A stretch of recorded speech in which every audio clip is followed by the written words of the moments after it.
Welcome to the It's Our Life's Work podcast, brought to you by Opus Vitae Construction here in Portland, Oregon.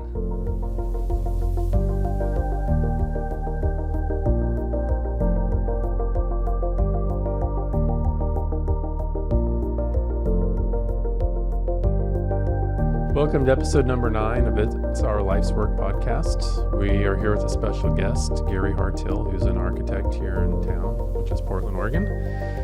And I'm here with my trusty partner, Paul, as usual. Yeehaw. I don't know. Sounded like a cowboy greeting. Yeah, pretty much. Great. Triggers out back. Yeah. So, Gary, tell us a little bit about yourself. Where do I begin? Start at conception. And Okay. Oh, my. I'm wearing tiger. I'm a native Oregonian. Nice. Born at Emmanuel Hospital. My studio is Wow. about a quarter mile from Emmanuel Hospital. I live 3 miles from Emmanuel Hospital. I've not veered far. Wow. Is the world a scary place for you? Or Every time I try to leave, it's like a slingshot. I end up back in Portland. Yeah. I love the North Portland neighborhood, the energy, the vibe. So just have not ventured very far. Every time I try to go to California, which is where I'm licensed as an architect, like I said, I end up back in Portland. But you're licensed here too, though, right? No, just in California. Oh, really? Yeah, That's interesting. Yeah. The firm, our Orangeville Studios, my firm is a Oregon licensed architecture firm. Our board is comprised of a mix of licensed architects in various states. Got ya. So we practice under their license in Oregon. I see. Yeah. Got it. And so is the to get a license here in Oregon, is it just kind of a formality or is it a whole It's thing?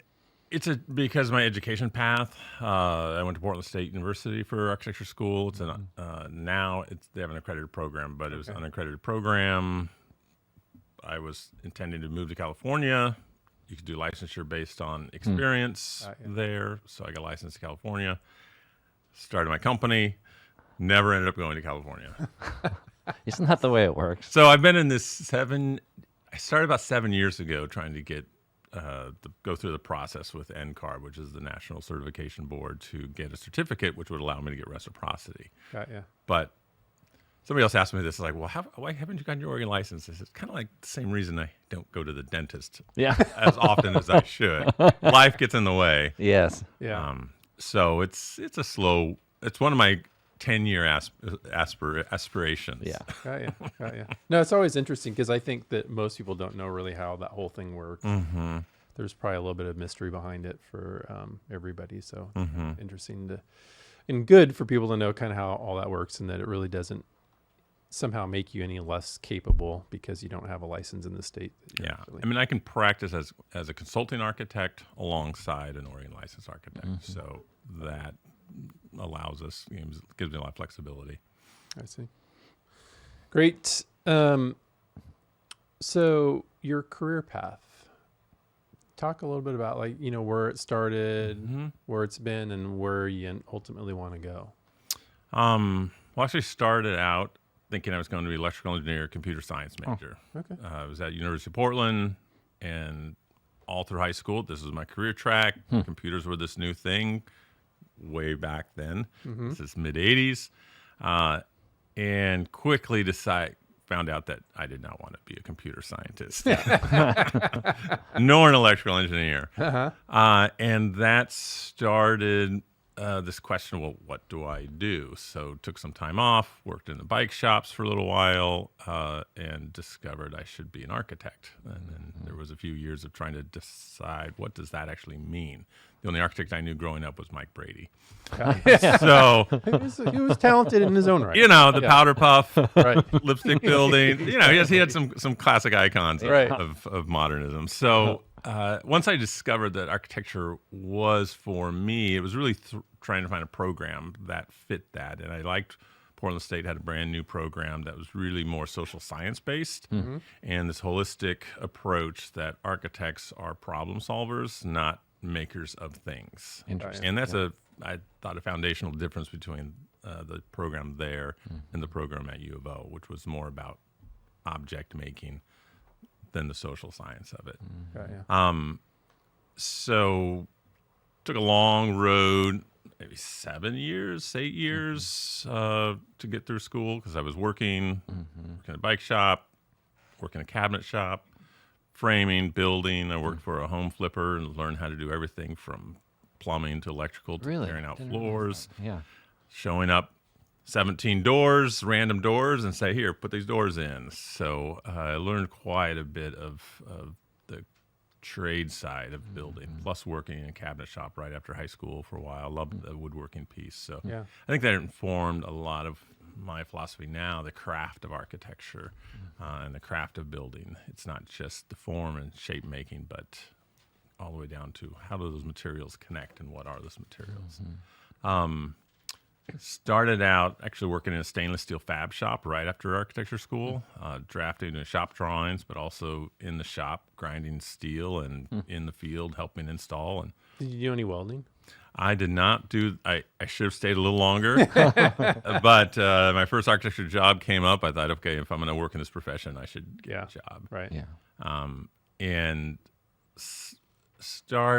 was at that firm for a little while. They were more of a product base where they did tilt-up buildings, and it was more just learning how to use the tools, AutoCAD, and getting a crash course in that, and then quit, and because it was very uninspiring. I thought, if this is architecture, I'm going back to the trades. Yeah. Right. Grinding stainless was way more fun. Yeah. But then I got a job, a professor at PSU, Jeff Schnabel, called and said, hey, I've got this cool house I'm working on. And I sat in his garage, a little studio built, and we'd show up at his house in Woodstock and hand draft everything. Wow. Laid out the drawing.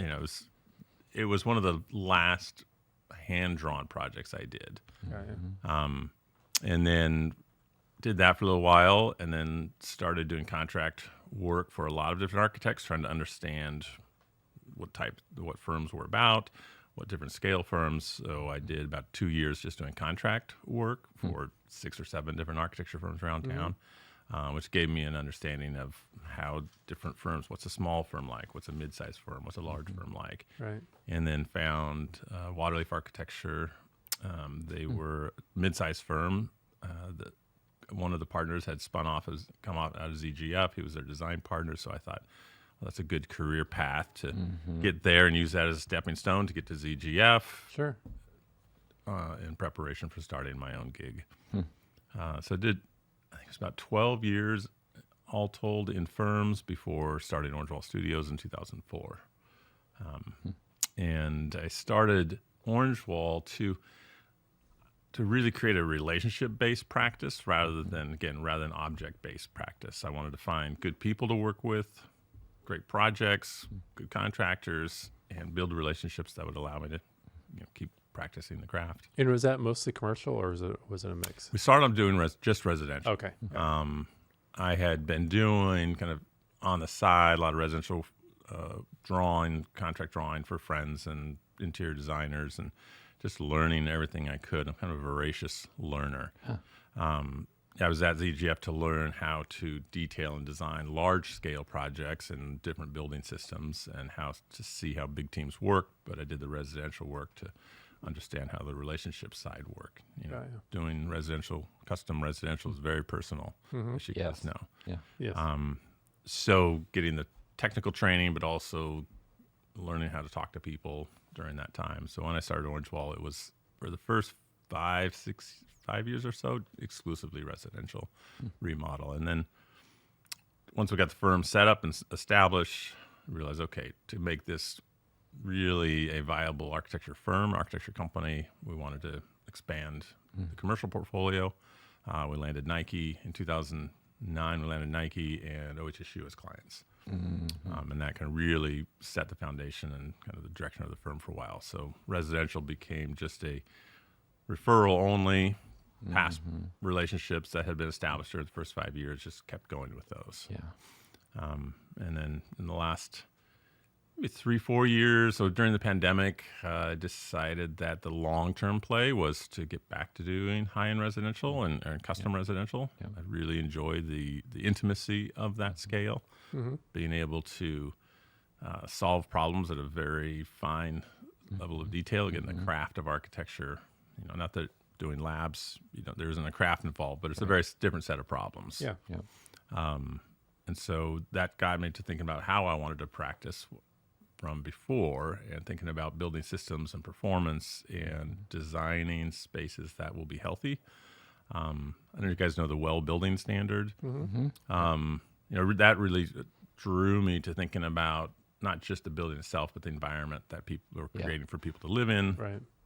The air, the light, toxic off-gassing of a lot of the construction materials. So it created a framework and reference to understand, kind of quantify the built environment.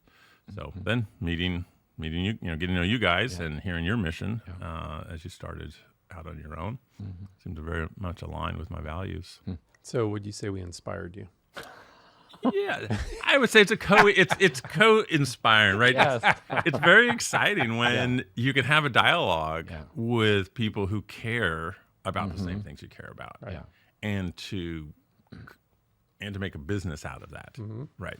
You Yeah. can have a lot of passions, but it can be difficult to make any money at it. So to really align those things is really exciting.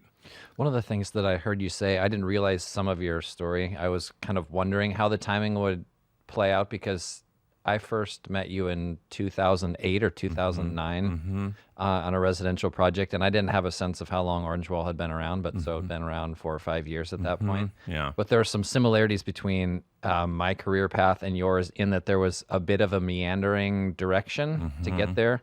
But I found that all of that meandering serves a purpose and is very helpful. You spent time in trades. I spent a lot of time going different directions in school. It's funny because when I met you at that project off Skyline, I was a pickup carpenter for that company and just sort of trying to get a feel for that. And we sort of find our way to where we are by, over the course of years, how you see how construction is performing. And if you're curious and interested, you start scratching your head. What's not going well? And you obviously carry some of that with you from all your hands-on in the building side of things as well. How do we not replicate the mistakes of the past and also make a really compelling structure? So I'd like to hear the fact, actually, that it wasn't just straight line for you. It was a bit windy. Yeah, I think the meandering allows for discovery. We've designed breweries, we've designed horse stables, we've designed custom casework, and we did a butler's pantry for a client where we had to do inlays for every single piece of silver. Wow. And linen holders, and where you're getting down to the, Yes. I know you said keep it clean, the gnat's ass. That's pretty clean. That's pretty clean. Like in construction. Gnats are very clean. Right. In construction terms, that's like super clean. Yeah. So yeah, and that meandering, I mean, just the types of projects we've worked on. We don't have a particular typology as much as it's the types of clients we like to work for. I mean, our mission, our corporate mission, is to serve wellness in society through our architecture. And so, while at one hand that could be very broad, how do breweries tie into wellness? Well, there's an obvious tie in there, but it also drives a lot of the work we do with OHSU, which obviously is in the business of healthcare, and we work specifically on the research side. But it also helps direct on the residential side the types of clients we look for and the types of partnerships that we look for. So within that framework, it's good to just continue to remember, this is why we're here. This is why we pursue what we do. Right. Going back to your earlier question, I think, where do we go long term? What's next? The company's 20 years old now. In January, we'll be 21. Looking for a transition to take the commercial side. So we have a very strong senior leadership team that has joined us in the last year, and they are excited to take Orange Wall to the next 20 years, which will free me up, allow me to kind of focus my craft on more custom residential and partnering with people like you to do great work. How did you, from the beginning, when you first thought architecture was the path, start to identify wellness as a thing that was of special interest to you? Good question. I would say it has to do with when you wake up in the morning, how do you feel? And Doesn't that depend on what you do the night before? It does. The brewery? The brewery, how much you enjoy the craft. I think for me, it was this. I mean, we've grown up in the Northwest and spent a lot of time out, even as a kid, outdoors. And for me, the ideal space is the forest in the fall, right after a rain or during a rain, and the quality of the air and the way it smells and what that does for you, how it feels. And so we grew up with our windows open, air in the house, whether it was cold or warm, didn't matter. I mean, we were very much enjoyed that nature being part of it. And I kind of carried that with me, the sense that what does it feel like when you wake up? Fresh air coming in, you don't smell the stuff, you just smell the nature. So if you can create an architecture that like somehow encloses it, creates the safety you need, but it still allows that natural sensation. That's what kind of drove. I mean, I just spent all my time in the forest as a kid, and still spend a lot of time as a trail runner in the forest. And so, how do you bring that sensation to a home? Yeah, it's tough. It's not easy. It's not, but it's an interesting perspective because for me, I love feeling like I'm outside when I'm inside. Yeah. And so, like, big pieces of glass and the way that they're situated and stuff sort of helps that. And Yeah. so it's similar to your perspective, but just a slightly different take. Yeah.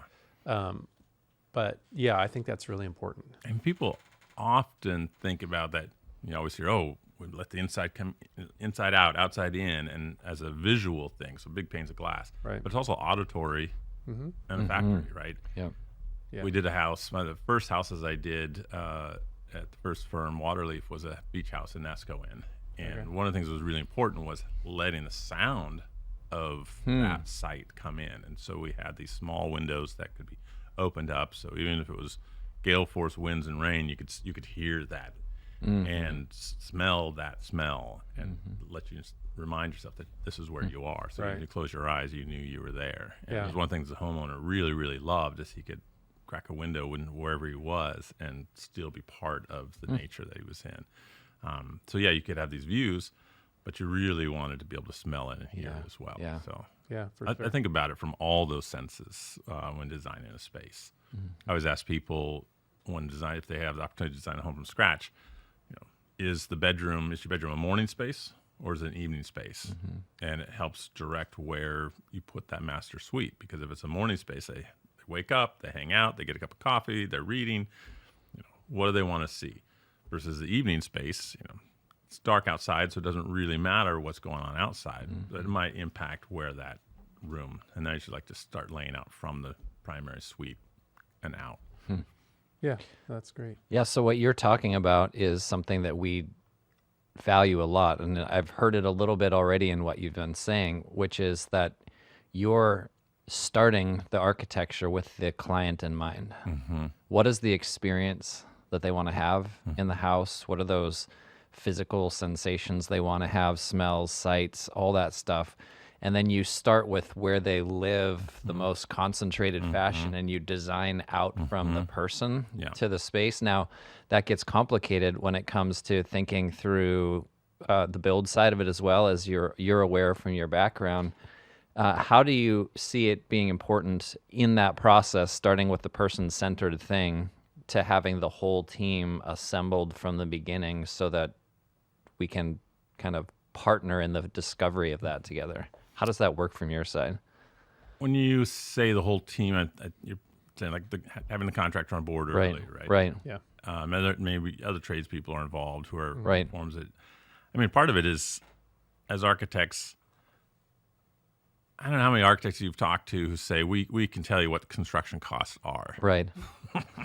Unfortunately, far too many. Yeah. And my opinion is that we're always going to be wrong. Yeah. Right.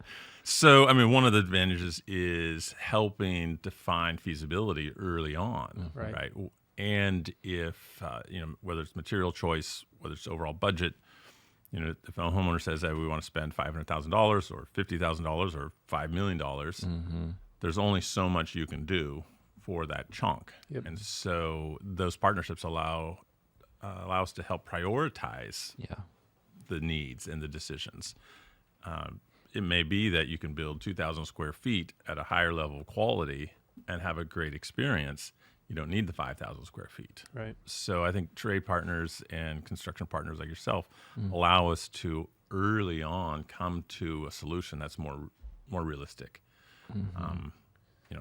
It's not uncommon for an architect to take homeowners through a design process and get quite a ways down the road, only for the homeowner to find out that this is 2x, 3x, 5x. Right. And there are philosophies, there are people in town that are just like, budget's not my problem. Right. You hired me to design a thing. I'm going to design a thing, and it's going to be great. You figure out how to pay for it. Right. Yeah. And I just feel that's a little irresponsible because I'd rather work with a client to understand their priorities. This is what we really need. This is what we'd like to have, and this is nice to have. Right. And then start crafting that from day one with the team that's actually going to put it together. Yeah. And also just weighing in on the construction, like building a hillside. What are good practices to make sure we can do that well? We got groundwater coming in. How do we keep it out? So just weighing in on building systems and materiality can really be an advantage as well. Oh, for sure. And the thing about cost, it's always the big one, because there's situations where we don't know until we've gotten into the build what things are going to cost, especially when you're doing things that have never been done before or are very rarely done. And so you don't have a history of what that thing cost. It sort of reveals itself as you're moving through the project. Some people have an appetite for that and some don't. They want like a predictive, like, okay, all in, this thing is going to cost this. And that's tough to do. It really is. And I think that the more we're open about that and set expectations for clients, the better it is for everybody. Unfortunately, there's lots of people that'll tell them what they want to hear, like, oh yeah, all in, that budget, no problem, no problem, no problem. And then they get into construction and it is revealed that that's not the case, but they're already in it. Yeah. And then what do you do? That's a pretty messy situation that we do our best to avoid if possible. Yeah. Because that's just no fun for everyone. I mean, you build a team. Let's say a healthcare team. If you're going to go in for surgery, there's a whole team of people that are assembled before the event happens to plan to make sure something's not going to go wrong. And I think building a building, design a space is similar. A lot can go wrong if you don't bring the whole team together early. Right.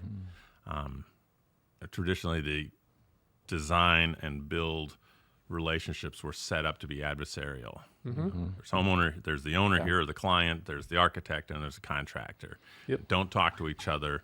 It's if the architect does their job, they've done their drawings, the contractor should be able to build it correctly. But there's always this adversarial, and it can cost more money. It can create litigation. It can create conflict versus bringing the team together and collaboratively building a thing, creating a solution. Oh, for sure. Early in my career, that was just like how it was. When you were in the trades, you, as a carpenter, general contractor, whatever, you were taught to hate architects.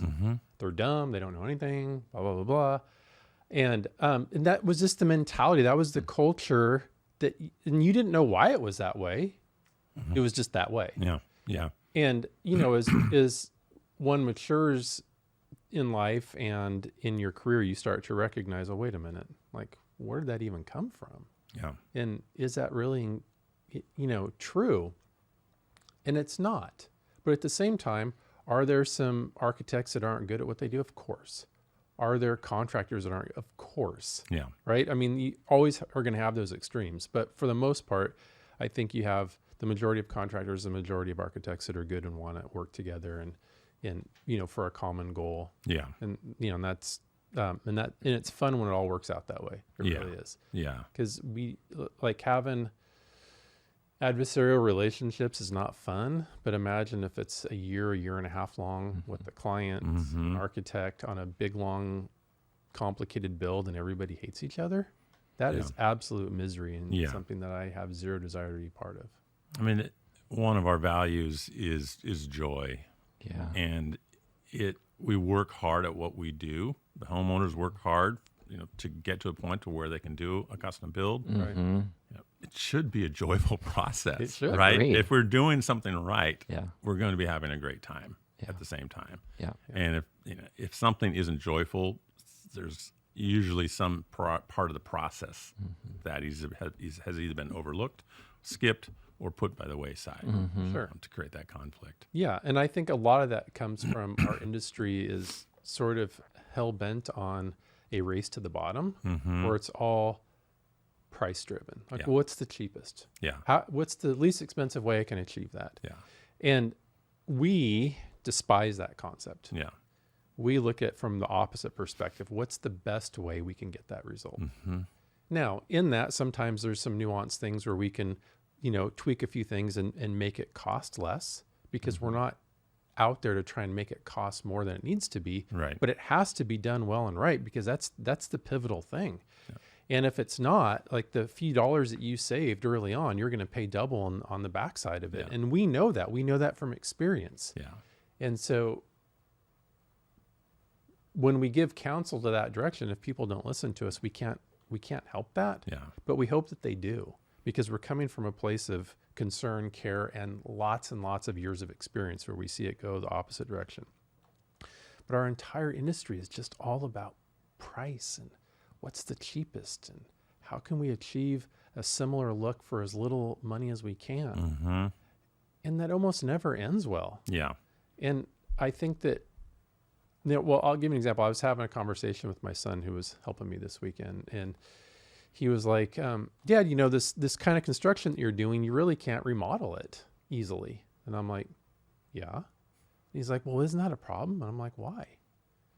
And he's like, well, because, people, like, if you were to sell this house, somebody's going to want to take and change it. And I'm like, but if it was done well, why would they need to? Right. Right. And it's so funny how this mindset is, well, we're going to build this thing and we want to make it so somebody later can come and like tear it all to pieces and change it because it was crappy to begin with. Right. How about we start with something really great that doesn't need to be changed? And yeah, the structure is like set in stone and it's durable and it's going to be there for hundreds of years.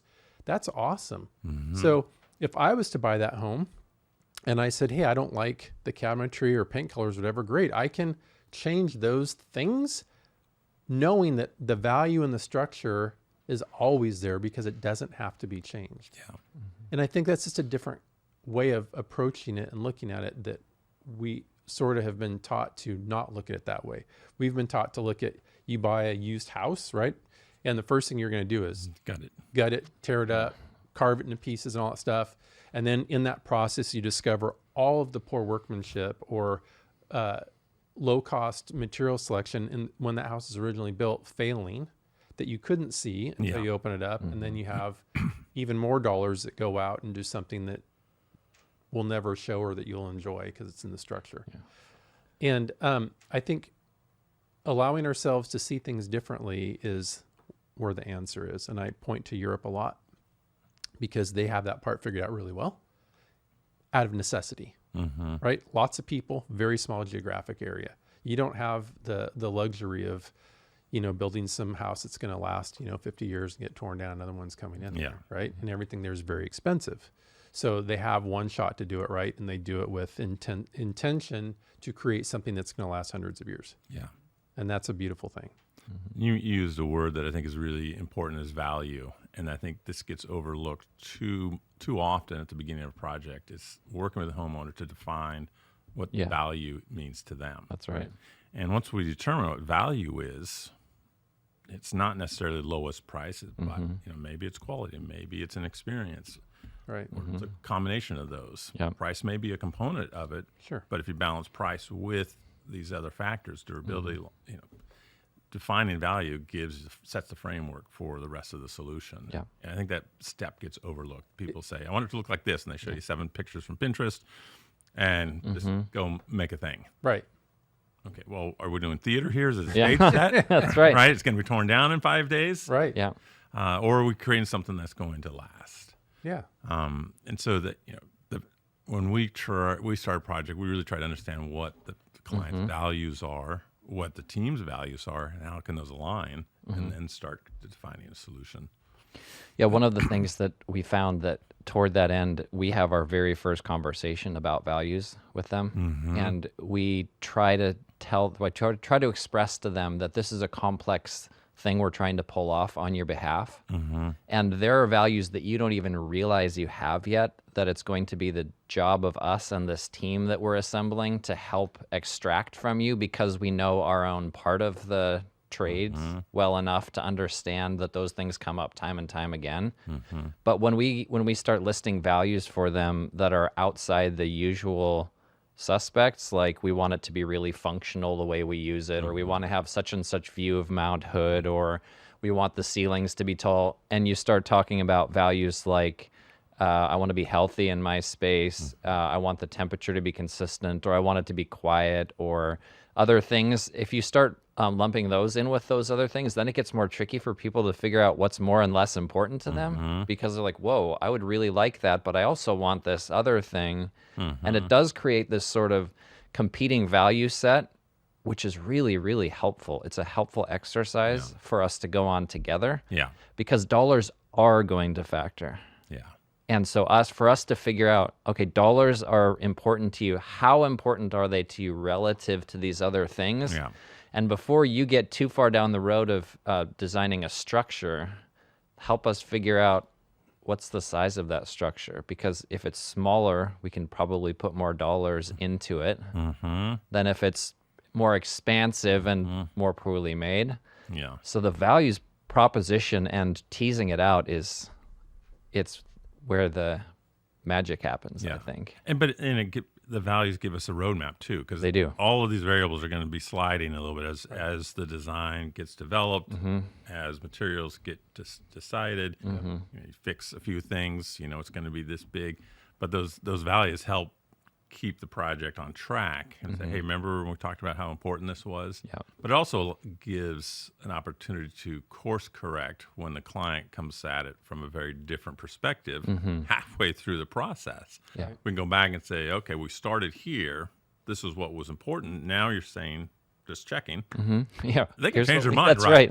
But oftentimes they go, oh, that's right. That was important to me, because they get caught up in a nuance or get into the weeds and they lose the big picture. They may change their mind and say, no, we're going to double that. We're going to shift it 180 degrees. No, we're going to actually move it to the other side of the site because I like that tree over there better. Okay, well, at least we've had the conversation that's not where we started. We're going to make this change. Here's what it's going to look like to make that change. They usually respond more positively when you can remind them of the journey that we've been on, and why we got to where we were before we veer off and go down this path. And it's not honestly possible to say the values or have the client express their values in a order at the beginning and have that be the actual order. It has to get worked out in the process. We know that time and time again in our experience that it's not that their felt sense of those values has changed. It's they start to recognize the complexity of what they're asking for, or the cost of what they're asking for. So, the project that we've talked about, the Keats with you, we got to go through that intimately with Brian, because he's both the one designing it and he's the one who's paying for it. And so he gets to interact with all of that mess together. And so he had all these values for this thing that were very important. And they will be in this project. And then we priced it, and he said, all right, what am I backing away from? Right?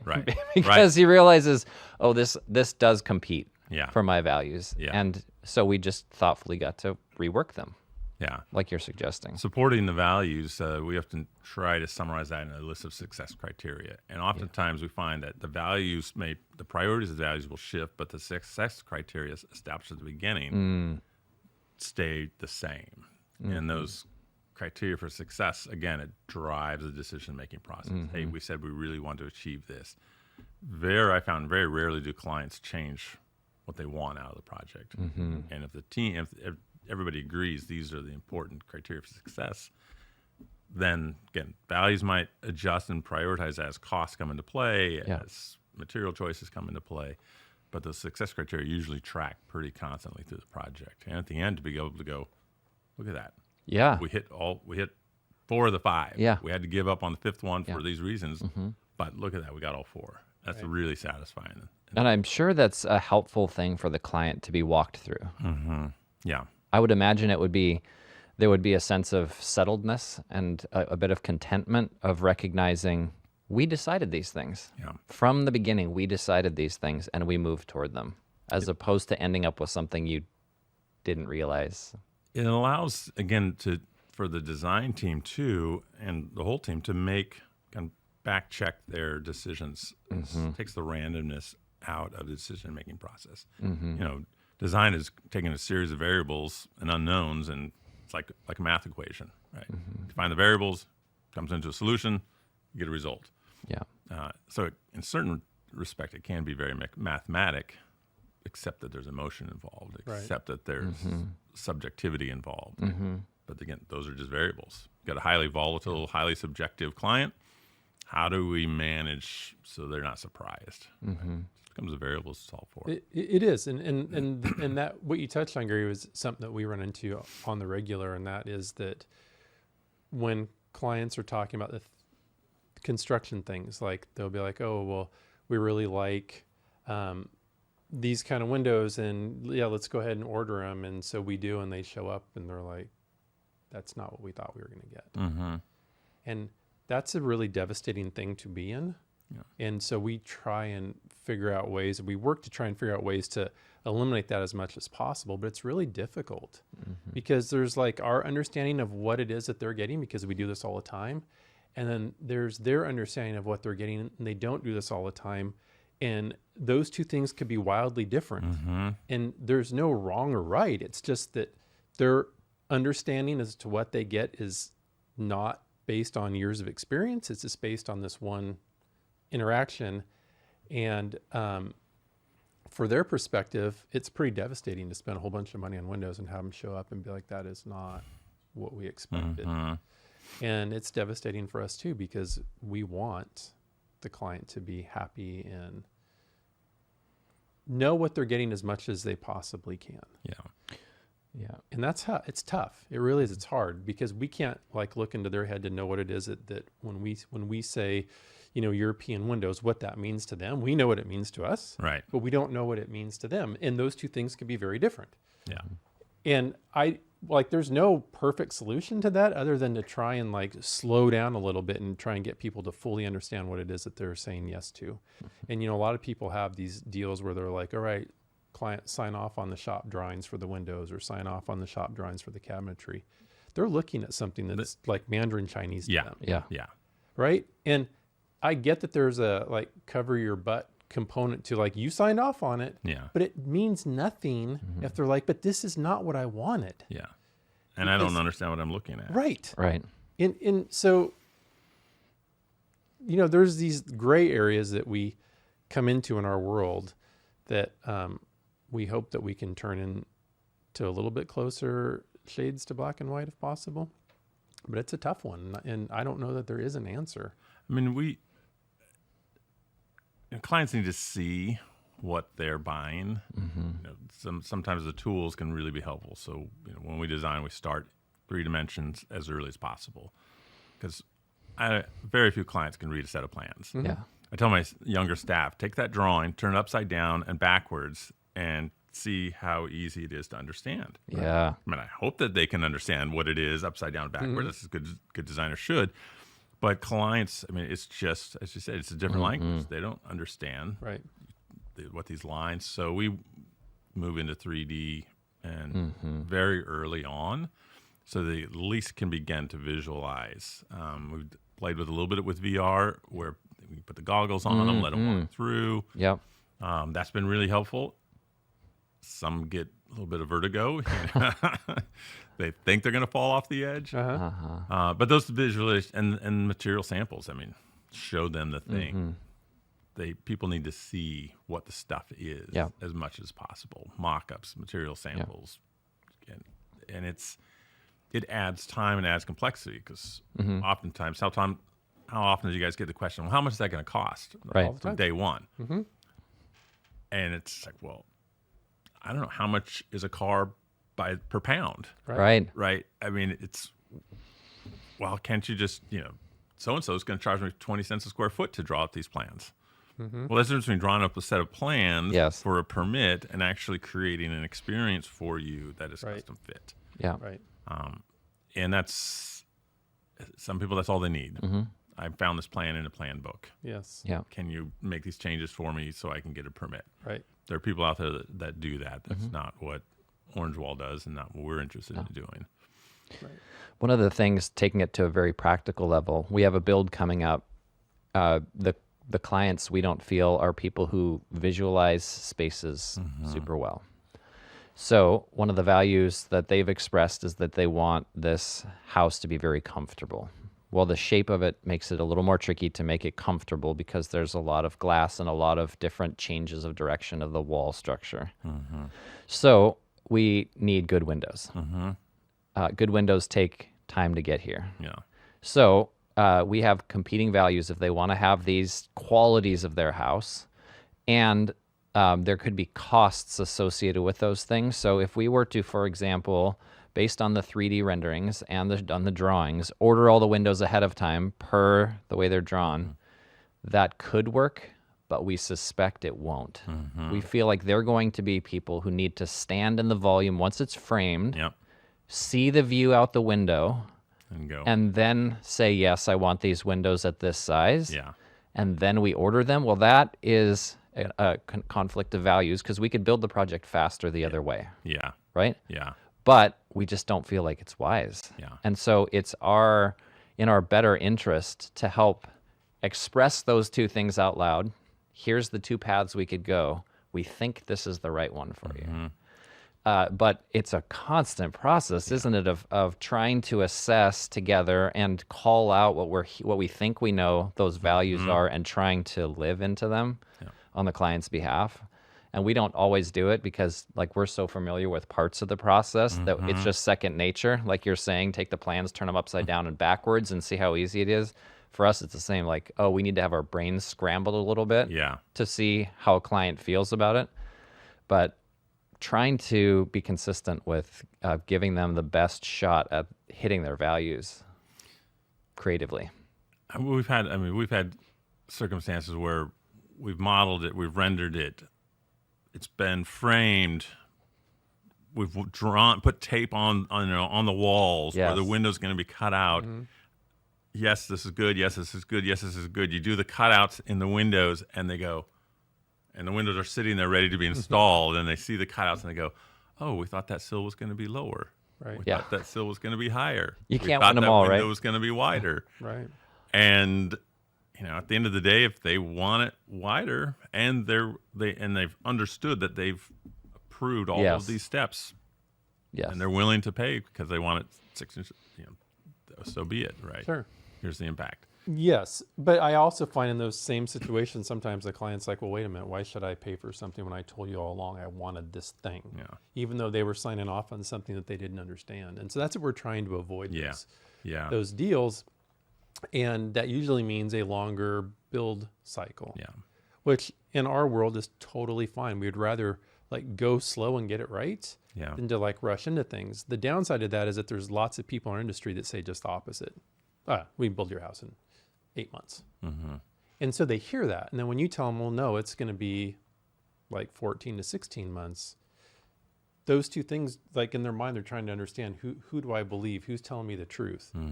Usually people want to believe what it is that they want to hear. And they start saying, well, even if they're off a month or whatever, it's still way better than these guys over here. And I would love to see a scenario or a world where our industry has much more credibility and we're all sort of talking about the same stuff equally so that clients don't feel torn on who to believe.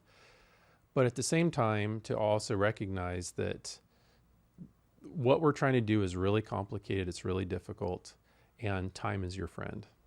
Even though in the moment it might be like, well, we've got this wedding coming up and we want it done for that. And it's like, I totally understand that. That's great. But if you start creating a end goal before you've got your process figured out, you're likely setting yourself up for some real disappointment. It's either going to be in the quality and cost, or it's going to be in the fact that you're not going to hit that date and everybody's going to be disappointed. But that's such a common thing. It really is. Or like, oh, we've got this party and we want it done before then. It's like, I get that, but that's just not real. This is too complicated. It really is. And I also am always like asking myself, how did our industry get here? because the East Coast is quite a bit different than the West Coast in terms of how they look at things and the quality of materials that they tend to like to put into projects. And I don't know if it's because it's an older part of the country and they're like, hey, we've been here a long time, we're going to be here a long time, and the West Coast is more new, and it kind of is sort of influenced by that California mass neighborhood build mentality. And I know a lot of carpenters and stuff moved up here from California, where they were, like piecemeal carpenters, where they were brought into like just sheet a roof or just frame walls and move on to the next one. And so the mentality of like creating this great high quality thing just wasn't there. It was more about go fast, get it done, do it cheap, and move on to the next one. And that's really hurt our industry. And also the concept of like trying to achieve the lowest price at everything means that you start to seek out the lower quality people doing the work, and they have to cut corners in order to be less expensive, which means that ultimately the project suffers long term, in the long run. And what it costs to do things well initially is higher than to do them not well, right? But it's the long-term value that's important. And that's hard to define, though, right? It is. Because people are so used to the immediacy and, kind of a disposable economy. Right. Yes. It's like, I'm going to go to Costco, I'm going to get the thing, and I'm going to use it for 6 months and then throw it away. Right. And I think that carries over to houses. It does. Right? Look at the general build market. Yes. You buy it based on square footage and finishes. Yes. Yeah. Right.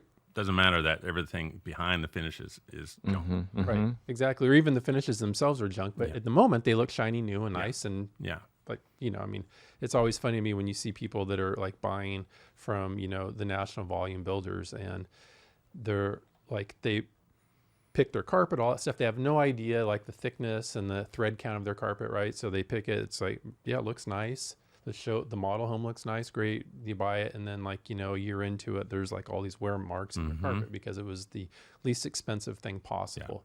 But they wouldn't know it, and they also don't. They have this expectation that somebody is looking out for them, but they're not. Yeah. And it's an interesting way to go about purchasing a home. It's just based on price per square foot. That is like, but what do you get for that? Yeah. Gary, toward that, you've talked about the fact that you started in residential. You made a major move to commercial for a while, and you're saying that what you want to do for the remaining years of your career is to really hunker down into this space, or focus on this space where those variables aren't the variables that are at play. What feels satisfying to you about that, or what propels you to that? I think, the opportunity there is a group of people out there that do want high quality, that do care about craft. Their home is a work of art. It's an expression of who they are, an expression of those values. And I think there's enough people out there that will allow me to design for that group. And you have to be very clear who you are, what your values, what my values are. And I will say right off the bat in an interview, if it feels like our values don't align, if they just want the commodity, that there's somebody out that'll better align with your values. And I think it's really important to be clear what I believe in, what I want to do, what I want to achieve in order to allow that to happen. So you find by having a clarity about the types of buildings I want to build and how I want to build them, you find those relationships that will allow that to happen. So there's one of my early clients, and I wish I could remember what it was, but it's a Chinese proverb that basically translates, you have to think it to make it. You have to visualize and create the vision in order for that vision to become reality. And just in our practice, it's the same way. It's like you have to be clear about what it is we want to do to find those people who want to do that same thing. We went through this very rigorous interview process for a big remodel on the coast, and it came down to, we didn't get the project. I was talking to the homeowner, and I use this analogy of a 5-star Michelin chef who has a signature dish. and that dish is going to be great, but you know exactly what that dish is, versus we are the chef that will say, so let's talk about the menu, let's talk about your likes, let's talk about the time of year, what's seasonal, what's not, what's regional, and then crafts the meal for that specific need. And he basically said, I just want my steak, I want it medium. And I know they can do that steak like that because so-and-so had that steak and they liked it. Right. So I'm going to get that same exact steak. I don't want to customize it. And that was fine, right? It's like, our process is one of, we're going to go through, we're going to talk, we're going to get to know get to know how you live, get to know your priorities. We want to understand your family. This is going to be a family home. How many people are there? Is it 75% children and 25% adults? Is the ratio different? So all of that's going to inform. And they're like, this sounds exhausting. Correct. and it can be. But it can also be very rewarding. Yeah. So you have to be clear about what it is we want to do in that process. Yeah. So for me, it's about, the challenge will be finding that small pool of people who want to design a thing in the way that I want to go down a process. And it's going to be a smaller pool, a very small pool. Sure. But once you find that pool, they're going to refer you to their friends who are similar, like-minded, right? Yeah. So Yeah, for sure. But I think what Paul is probably trying to get at is like, why at the end of your career or towards the end of your career have you decided to sort of focus on the high performance, healthy home? What is it that led you there? I think the opportunity you talked about longevity. Like if we can build these spaces and build these homes that'll last 100 years Or two. or 200 years, right? Right.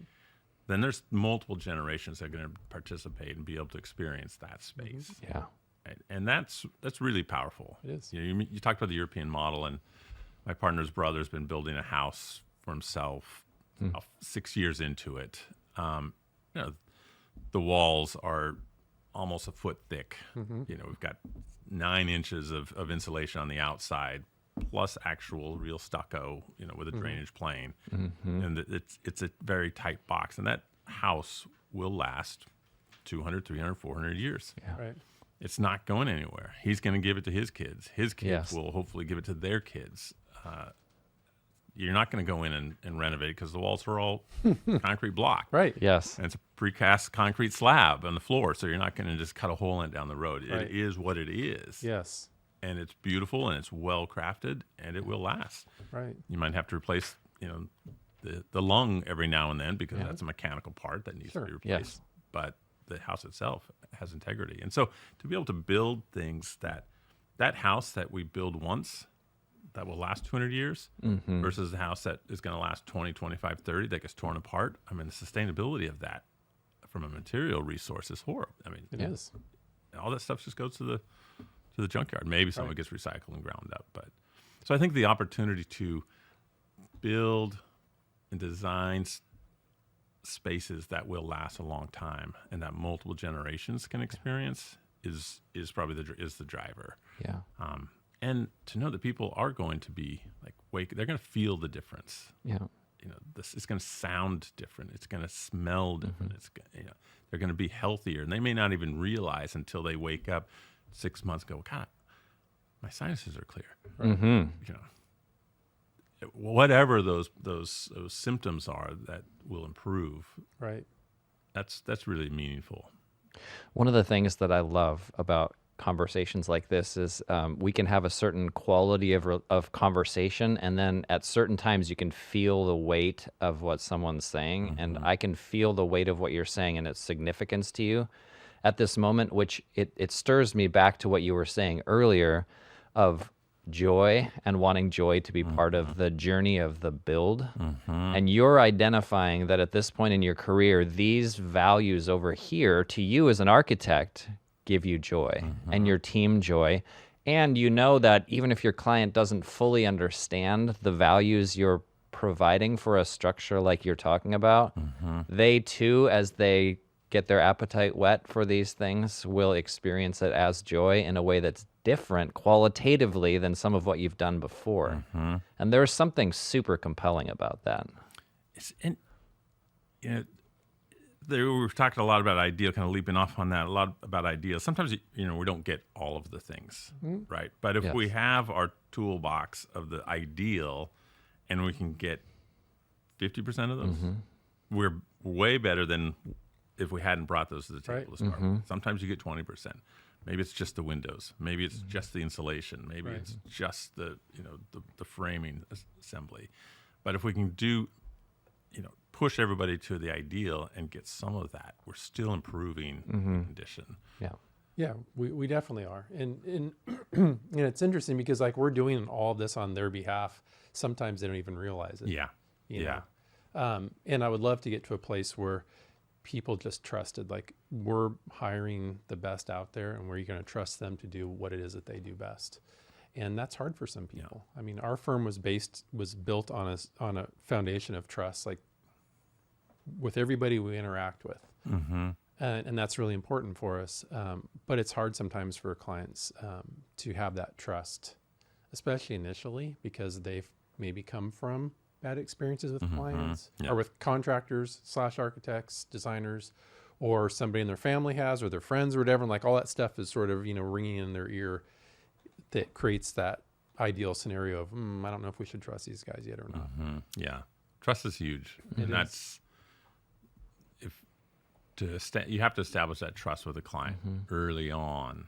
And oftentimes, it comes from referral. Well, I trust you because this person before me trusted you. And that's a piece of it. But at the end of the day, you still have to build that trust. And so again, clarity around the why is really important in building that trust, because they will at a certain point make a subjective decision to say, you believe it, I believe you believe it, and you have my best interests in heart. All right, let's go down this path together. Yeah. So would you say, Gary, like is you're making this transition in your career that you're just kind of following your heart with that? Yeah. The part of it too is the joy of learning. And I've always been an avid, I love learning and absorbing. And there's so many new building technologies, so many different ways of building, and that are more sustainable, use less resources, create healthier building products. I want to keep learning to build my toolbox again, so I can make better recommendations and better systems. Mass plywood is a newer product that's come out recently, and the new Portland Airport expansion. It's all up there, right? But at a small scale too, I think it has a really interesting applicability to houses, right? Instead of individual framing members that you put the insulation in, and you have got the the thermal bridging between that, and you put it's like, let it be the structure, let it be the thing, and put a continuous installation on the outside. So learning these new technologies and learning to build differently is important, because we just do it the same way over and over and over, and we'll still have houses from the 1930s that they don't have any mold problem, because the air just moves in and out. Yes, right? That's right. But there's another component to them not having a mold problem, and that gets to the materials that were used then were very different than what's used today. Yeah. And even just right down to something as simple as the lumber, because I think to most people that don't know all this stuff, a 2x4 then and 2x4 today, it's the same thing. And it's actually not. Yeah. Because trees back then were mature when they were harvested, so they have more resin in them. They have tighter growth rings, all of those things. The lumber that's being harvested today, by and large, is quick grow Doug fir, or another part of the country, southern yellow pine, that's grown in plantations, and it is harvested in a 40-year rotation. And so those trees are not getting mature enough to have those levels of resin in them and the tight growth rings that make them resilient to mold and fungus and all those things. And so we're actually working with different materials today than we did back then. And then we're subjecting those materials to a tighter assembly, which means that moisture, if and when it gets in there, it's going to be catastrophic, because there's no natural defense in that lumber to those things. And I think that people don't realize that, because they'll be like, well, you say that we should, not use, lightweight wood construction on your exterior wall assembly, but like the house that was built in the 70s that I'm living in is fine. And it's like, it is, but we're talking about apples and oranges. But it's hard for them to understand that, because they still view it as a house is a house is a house, and 2x4s are 2x4s are 2x4s. And it's more complex than that. Yeah. And much more nuanced. And it's really hard for, I think, people to understand that. Yeah. Like we talked earlier, there's a market that will never understand it. Yeah. Right. And Right. they will go buy the spec builder home because it has the number of rooms they need, it has the size they need, and it has the granite countertop. Yep. Yeah. Done. Exactly. And they're going to be there 5 years, 7 years, and they just want to return. They're going to sell it and move to the next same thing, but maybe slightly bigger. Right. Or much bigger, right? Yeah. These are the people that go to Costco and buy the thing and then throw it away at the end of Right. the season. So we're right off the bat because of our values. We're in a niche market. Yeah.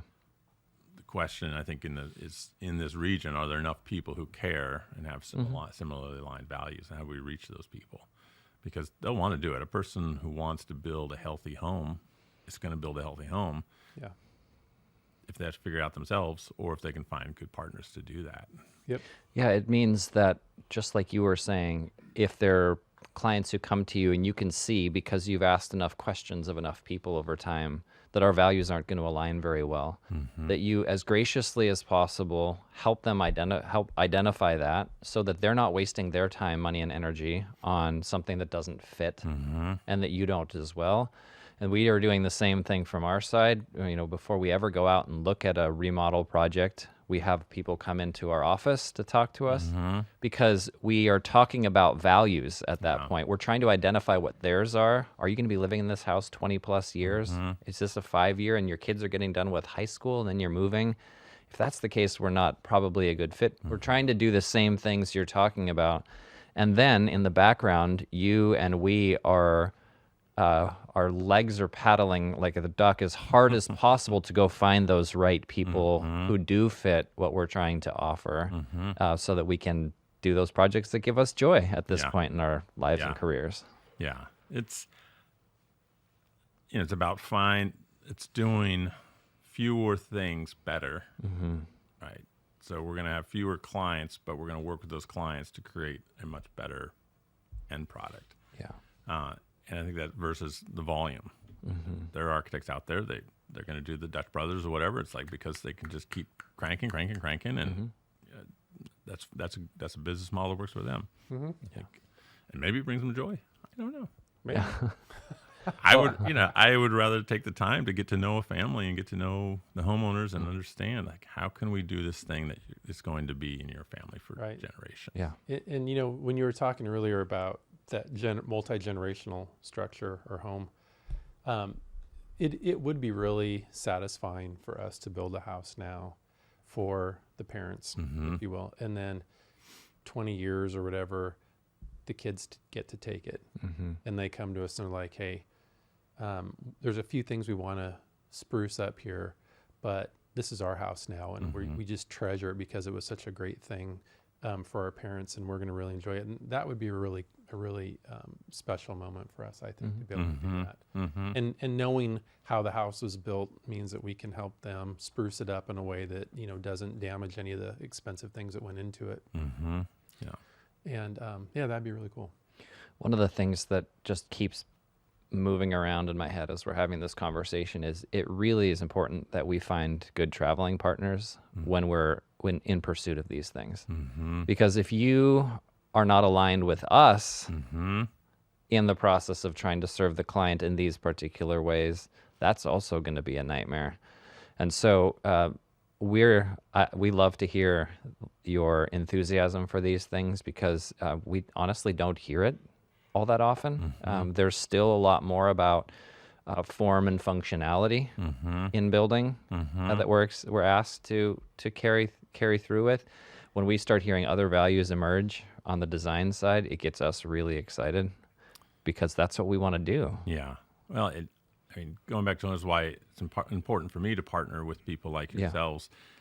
You're on the front line of exploring materiality, exploring these technologies, exploring these the building components that will allow me to shape and craft.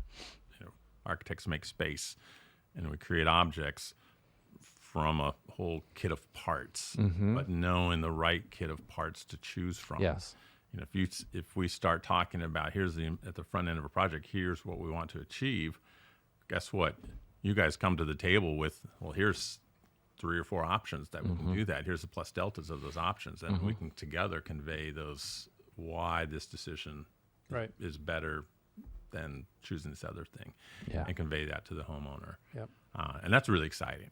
It is. You know, to draw on all of our knowledge. You know, a team is the knowledge of the team is enhanced by the knowledge of the others. Yes. And so, going back to, I think earlier I mentioned I had this radio program, Frank Lloyd Wright is Dead, and the premise was that that sole genius designing things in a vacuum doesn't exist. Right. Even then, you know, he may have had an idea, but there were a lot of people involved to make that thing happen. Right. And you know, when we design and create solutions together, we create solutions that are well informed, that we can look at options quickly, make the right decisions, convey to the homeowner why those decisions are good, make those recommendations, and off we go.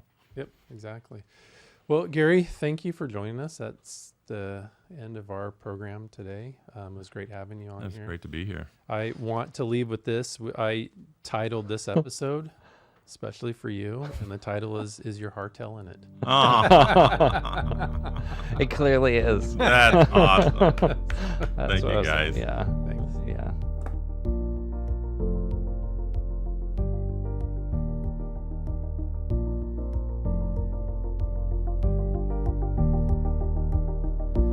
Thank you for joining us on our episode today.